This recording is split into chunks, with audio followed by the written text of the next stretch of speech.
Hey, what's up, stock compounders? Brad here. So today I want to give a summary video of this podcast with Mohnish Pabrai. It dropped just 2 days ago, okay, on the Outside Voices podcast with Mark Bidwell. Now you can see here it's an hour and 5 minutes long. Some of the topics, the big themes of this podcast episode: cloning, learning from Charlie Munger, and of course, 100 baggers, right? Mohnish Pabrai's real focus in his investment portfolio right now, finding the next 100 bagger. So let's jump right in. I'm going to share what I took away from this podcast, both to help it sink into my mind and hopefully help you guys as well. So first thing I want to get into here is Pabrai is thinking about starting his own fund. He's learned about Warren Buffett. And, this is what he says about that. When you're running a business, you will spend 2 to 3% of your time figuring out a strategy and a direction and all of that, right? Kind of high level stuff for the business. The rest of the time, 95, 97% of the time, is spent blocking and tackling, right? Doing the things in the business each day that move you closer and closer towards the promised land, right? Pabrai never really enjoyed, the daily minutia of growing a business. He liked the 2 to 3%, the visionary piece of the business, strategy and direction. So what he discovered about Warren Buffett is Buffett had figured out how to convert that 2 to 3% into 80%. Okay, that's what Buffett was able to do with his investment partnership. He wasn't running the business. He would just figure out something has a great moat, right? And something is a great business and it's undervalued. And he would just go and he would make a bet on that company. Okay. Now, that really excited Pabrai. Pabrai, he ran a business for 10 years. He had 100, maybe even more employees.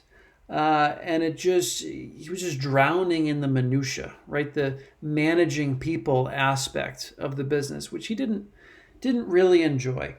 So what he discovered, he says, some years, me alone working part-time on my portfolio at night, right after I had checked out from running the business, would make more money than my firm with more than 100 people. Okay, so it's like Pabrai's got this little hobby that he's doing at night, and there's this business that has 100 employees during the day, and the night thing that he's kind of tinkering on made more money some years, right? So that really kind of pushed him into fund management and out of, directly running his own business. So this is where he gets into cloning. He says, I've been a student of studying cloning for more than 30 years. Okay. And it sounds like where that really started for Pabrai was he was reading a book by Tom Peters. Now, I don't know which book it was by Tom Peters, but Tom Peters gave an example in this book where there's two gas stations. Okay, they're kind of kitty corner from each other. One gas station owner decides, all right, every once in a while, maybe every hour, I'm going to go out and I'm going to pump gas for my customers, and I'm going to clean their windshield. It's all going to be just complimentary, right? Free service to pump their gas and clean their windshield. Now, the gas station owner across the street is seeing this, right? And he's thinking, well, he can't do it for everyone. Why do it for a couple random people? But what happened is over time, the owner of the gas station who was giving this sort of complimentary full service every hour noticed, more and more customers started going to that gas station. And the owner across the street could see this quite clearly happening. But he didn't change, okay? He saw, okay, clearly this is a good idea. I can see the impact. But he sat on his thumb, right? He didn't do anything. And that's, what Pabrai has discovered over and over again with regards to cloning. You can give your competition your best ideas. And the vast majority of the time, they'll listen very curiously to what you have to say about your best ideas, but they don't make any changes. Okay, it's very quirky that this happens. Most humans have an aversion to cloning, right? It's beneath them. They don't want to, they want to have their own ideas. They don't want to just copy what other people have figured out. So there's an ego element there. Or they think, well, somebody has already done this, so I can't do this, right? But that's just not the case in business. So it's really interesting how humans, just don't take these great ideas. Most of them don't take these great ideas and adopt them for themselves. There's a small sliver of humans, maybe 2 or 3%, who have this quirky wiring, okay? And they're aggressive about cloning. They understand the power of it. And they don't have this aversion to it like most people. So they really latch onto it. And Mohnish Pabrai is one of those humans with that quirky wiring. So what Pabrai forced himself to do, when I see someone doing something smart, even if it's not in my industry, right, but it applies to what I'm doing, I'm going to force myself to copy that, okay? Pabrai really committed to that early on. So some examples. He once got a piece of mail, right? He gets a piece of mail from this law firm. He loved how thick the envelope was. He loved how big the label was. There was just something about this envelope that really stood out to him. And so he cloned it, right? He copied it. Now he sends letters just like that to his investors. He spoke at a conference in Canada one time, and they sent him a really nice cross pen as a thank you. So he cloned that too. He put his own logo on the cross pen, and that's part of the gift that he sent when people would inquire about, being in Pabrai's fund. He would send them all the information about the fund, and he would include a cross pen with Pabrai funds on it. And that has to do with, if you read the book, what's it called? Influence, right? By Cialdini. One of the things that works really well in human psychology is if you give someone a gift, they want to reciprocate. So it's just one of these psychological, strategies that people in business can use to great effect to grow their business. And I didn't know what a cross pen was, so I actually looked it up. Apparently Cross is a brand. It's been around like 175 years. I had no idea, but if you look right here, this is an example of a cross pen. So I learned something. I got to say though, my favorite pen of all time is the Space Pen. I think it's by Fisher. I swear I bought this pen for like $20. About the best $20 I think I've ever spent. Just love the experience of writing with this pen. And I promptly lost the pen traveling to Australia. I lost it on the plane. I don't know how you lose a pen on a plane. It's got to be right under the seat or something, right? But I lost the pen. For whatever reason, I haven't bought another pen. I should probably just buy another Space Pen because I really enjoyed using that. And then he talks about the original Buffett partnerships, right? Pabrai is trying to figure out, okay, I want to start a fund. I've got these people basically begging me to start a fund. So what do? Well, why not clone Warren Buffett, right? So he looked at the original Buffett partnerships, I think that ran between 1957 and 1969. what he discovered was between 1969, when the Buffett partnership ended, and 1999, when he started his fund, in that 30 years, he couldn't find anyone who cloned that Buffett partnership. So, it just baffled him that there wasn't a single fund that cloned him. He asked Charlie Munger about this years later, and Charlie said, well, there were a few. There were a few that cloned that partnership structure, but you wouldn't have found them. They're very obscure. So then he gets into Microsoft. How Bill Gates and Microsoft, prolific cloners, okay?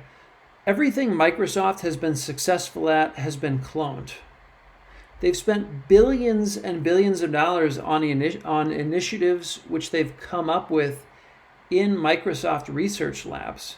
Almost all of that has failed, right? So just throw in billions of dollars trying to create, innovative products at Microsoft. Nothing has worked. But what has worked is seeing, okay, that's something that's already working. Let's adopt that, and let's build Excel and Word and all of these different products that were just clones from their competition. Microsoft went aggressively after cloud, right? When Amazon kind of opened the kimono on what they were doing in cloud, Microsoft cloned that very aggressively, and now they're the number 2 player in cloud with Azure. So just a testament to how you can achieve incredible things simply being very good at identifying what's already working and incorporating those things into your business. Walmart, Sam Walton, right? Sam Walton, an incredible cloner. He would spend so much time in Kmart stores studying what was working, okay? Every little detail of what was working, and bringing that back to Walmart and incorporating that into the Walmart stores. Pabrai says Walmart is an amalgamation of the best practices of a gazillion people before it. Okay. 13F filings. I use 13F filings. By the way, the vast majority of you know about 13F filings, but if you're just getting started in investing, this is such a cheat code for investing. Okay, pay very close attention to this. I use 13F filings because I know that most investors look down on it. Okay, they think it's beneath themselves to buy something that someone else has bought, or even research something that someone else has bought. Okay, I know that's not going to change, and it's a great advantage. And so we go through life that way, no problem. Okay, that's the shameless aspect of Pabrai's shameless cloning. And of course, every quarter I do 13F videos where great investors have to disclose what they've bought and sold recently. So keep an eye out for that. You have to check your ego at the door in order to be a cloner. And that's very difficult for most people to check their egos at the door. Okay, because they want this external validation, right? In order to feel whole, to feel complete, to feel successful. And if you're a shameless cloner, you're probably not going to get a lot of external validation. You're likely to get very nice returns, right? To achieve your financial goals, but you're not necessarily going to get accolades that a lot of people are perhaps even subconsciously seeking. So be very clear. What is your mission here as an investor? Do you want to be praised? Do you want accolades for having original ideas? Or are you trying to get to financial freedom? Okay. If you're just trying to get to financial freedom, there's probably easier ways than, being the smartest guy in the room and finding opportunities that nobody else is finding. So keep that in mind. What else? We're going to skip over that. Not much longer, guys. Here we go. The Holy Grail. What is the Holy Grail of investing? The Holy Grail is not to be on this treadmill of buying 50-cent dollar bills, okay, and then selling at 90 cents, and then going on and having to find the next 50-cent dollar bill. All right, Pabrai did that for probably 20 years, okay? From about 2000 to 2020, he was just trying to find businesses that were selling for 50 cents, that were worth $1, wait until the market prices them close to that intrinsic value of $1, sell it, and then find the next one every couple of years. It's a treadmill, and it's really not. It's a very difficult path to the promised land. It doesn't play well with compounding. Part of that is the tax burden of having to pay the capital gains tax, right, after you're buying and selling in such a short amount of time. Here is so that's what's not the Holy Grail. What is the Holy Grail? Own a business with favorable economics, bought at a reasonable price, own it for a very long time, and make sure it has good growth engines, okay?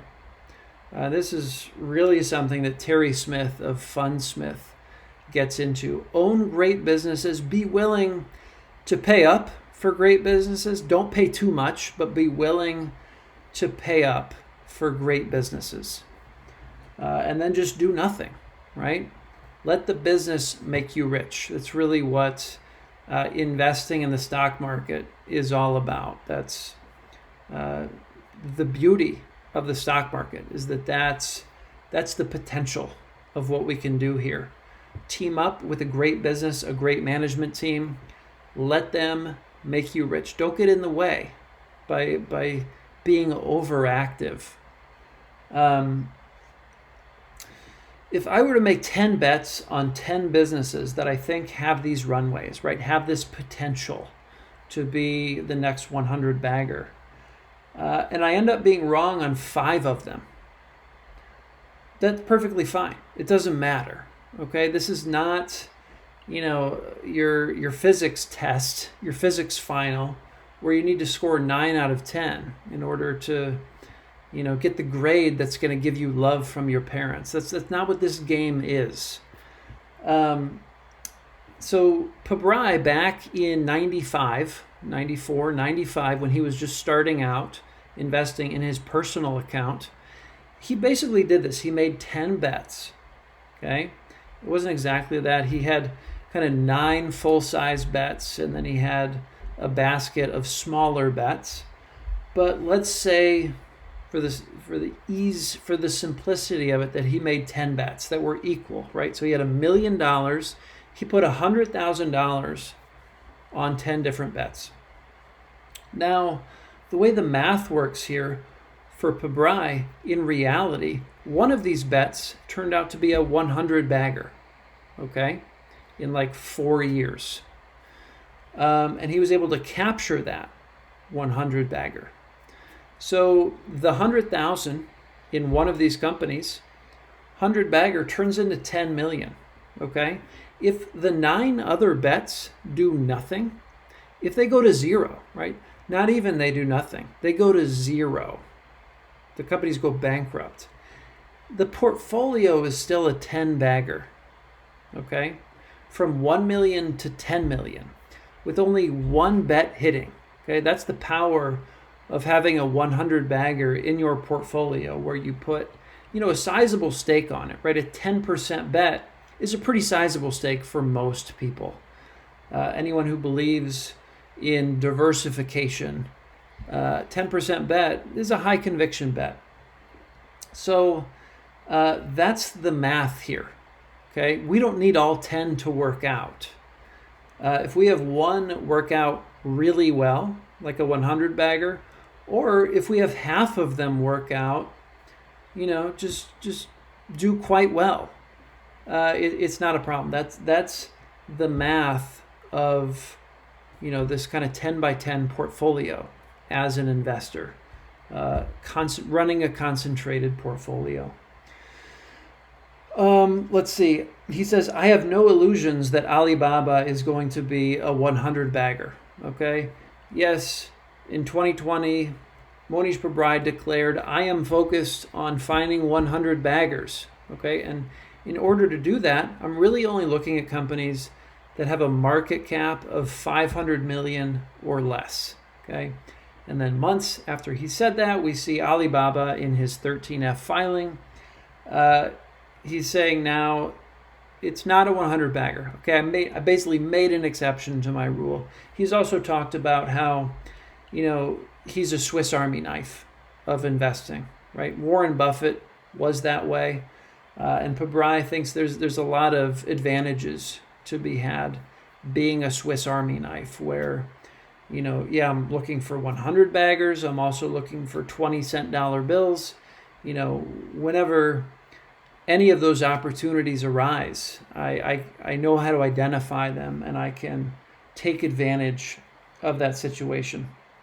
So Alibaba, it's a $424 billion market cap company.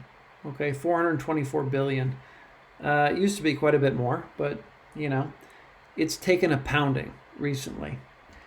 So 424 billion market cap now. Pabrai doesn't have any illusions that it's going to be a $42 trillion company. Okay, so it's not going to be a 100 bagger. But it can be a very nice business to have for a while, is what Pabrai says about Alibaba.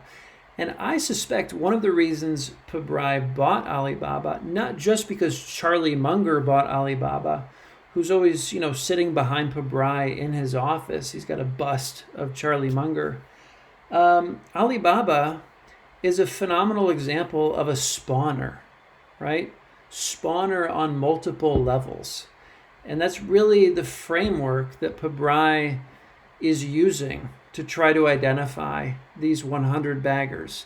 So I think part of him buying Alibaba is, you don't really know a business until after you own it.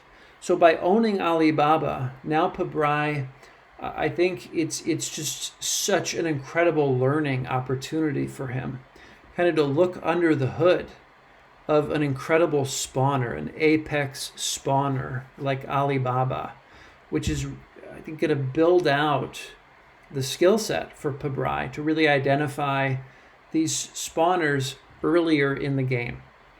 He already has some of that because, he was a spawner in his own business when he ran his business in the 1990s. But it's just another way to deepen that education for Pabrai.